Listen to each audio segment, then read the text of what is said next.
Hello everyone, আসসালামু আলাইকুম। সবাইকে ঈদ মোবারক। আজকে ঈদের দ্বিতীয় দিন, তো ভাবলাম একটু বের হই। সারা দিন বাসায় বসে থাকতে আর ভালো লাগতেছিল না, তাই মাই ডিয়ার হাজব্যান্ড বললো চলো তোমাদেরকে একটু ঘুরে বাসায় দিয়ে যাই।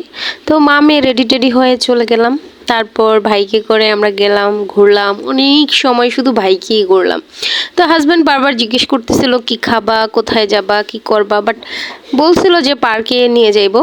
কিন্তু বললাম যে না, আজকে আমার আম্মু, ছোট ভাইয়ের বউ ওরা আছে, ওদেরকে নিয়ে কালকেই আমি পার্কে যাবো একবারে। তাই আর গেলাম না। যেতে যেতে তারপর একটা লেক পার্কে চলে গেলাম। এই জায়গাটা অনেক বেশি সুন্দর, আর এখানে অনেক ধরনের খাবার দাবার আছে এবং ঘোরার মতো খুব সুন্দর একটা প্লেস আছে, আর খুব ঠান্ডা পরিবেশ, আর প্রচুর মানুষ, খুবই ভালো লাগতেছিল। তো ভাবলাম আমরা একটু বার্গার খাবো, একটু পরে খাই, আগে একটু ঘুরে নিই। তারপর মেয়েকে দিয়ে আমি একটু আমার ফুটেজ নিলাম, তারপর আমি আবার আমার মেয়ের ফুটেজ নিয়ে দিলাম, কারণ আমাদের ভিডিও করে দেওয়ার মতো কোনো মানুষ নেই। এখানে আমার হাজব্যান্ড আমাদেরকে নামিয়ে দিয়ে চলে গেছে। তো আমি একা একা ঘুরতেছি, কি কিনবো কি কিনবো না সেগুলো নিয়ে ব্যস্ত। আমার মেয়েকে আমি একটা বেলুন কিনে দিয়েছি, দেখতেই পাচ্ছ অলরেডি আমার হাতে আছে। তারপর এই যে হাঁস কেনার জন্য অস্থির হয়ে গেছে।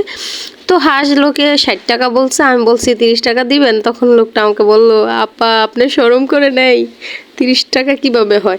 যাই হোক, আসলে আমার কোনো শরম নাই, 50 টাকা দিয়ে অবশেষে এরকম একটা বেলুন আমি কিনে নিছি। যদি কিনে না দেয় তাহলে আমার মেয়ে দেখেন কি অবস্থা।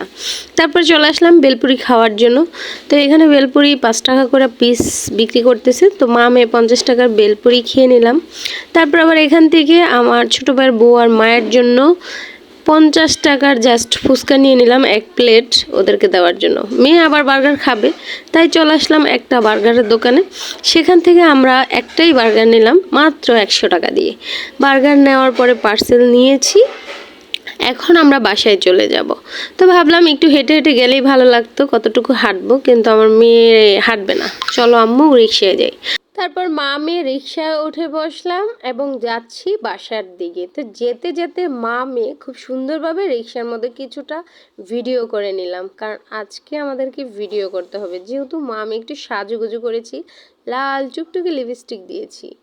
বাট তার আগে আরও অনেক ভিডিও রয়েছে, সেগুলো এক কথায় বলতেই বলে গেছি। আমরা কিন্তু বাদামও খেয়েছিলাম। বাদাম খাওয়ার পরে আমরা ঝালমুড়ি খেয়েছিলাম। তো আমরা আজকে অনেক বেশি মজা করেছি। আর আমার মেয়ের আজকের এই সুন্দর ড্রেসটা খুবই সুন্দর ছিল, ওর আব্বু অনেক বেশি পছন্দ করছে। আর এবার ঈদে আমি কিন্তু সুরভির জন্য সব জামা সুতি নিয়েছি, কারণ এবার ঈদে প্রচুর গরম। আর গরমের কারণে আমি ভাবলাম যে আমার মেয়েটাকে আমি কমফোর্টেবল ড্রেস কিনে দেব, যাতে গরমের মধ্যে ঘুরতে গেলেও আরাম হয় এবং বাসায় পরলেও আরাম লাগে, কারণ প্রচুর গরম। আর এই গরমে যদি কোনো বাড়ি জামা কিনে দেই তাহলে অবস্থা খুব খারাপ হয়ে যাবে। আর মেয়ে যেটা দেখে সেটাই কিনতে ইচ্ছে করে। এখানে আবার খেলনার দোকান, এই খেলনা কিনবে না ওই খেলনা কিনবে, খালি এগুলো নিয়ে ঘোরাঘুরি। তারপরে এইখানটাতে আবার একটু বসে কিছুক্ষণ রেস্ট নিয়েছিলাম মামে। আচ্ছা, কি কি খাবার আনছি সেটা কিন্তু শেয়ার করে নিই। এই যে মাত্র একটাই বার্গার আনছি, বার্গারটা জানি না কেমন হবে, তবে দেখতে কেমন জানি। যাই হোক, 100 টাকার বার্গার যেমনই হোক মোটামুটি ভালো। আর এই যে ফুচকা এনেছিলাম, আর কালকে আমরা চটপটি বানানোর কথা ছিল, সেগুলো আজকে বিকেলে বানিয়েছিলাম বাট খাইনি। তো এখন এসে আরেকটু গরম দিয়ে তারপর আমরা চটপটি খেতে বসলাম। তো বার্গার আছে, ফুচকা আছে, চটপটি আছে, মজা করে সবাই মিলে খেলাম।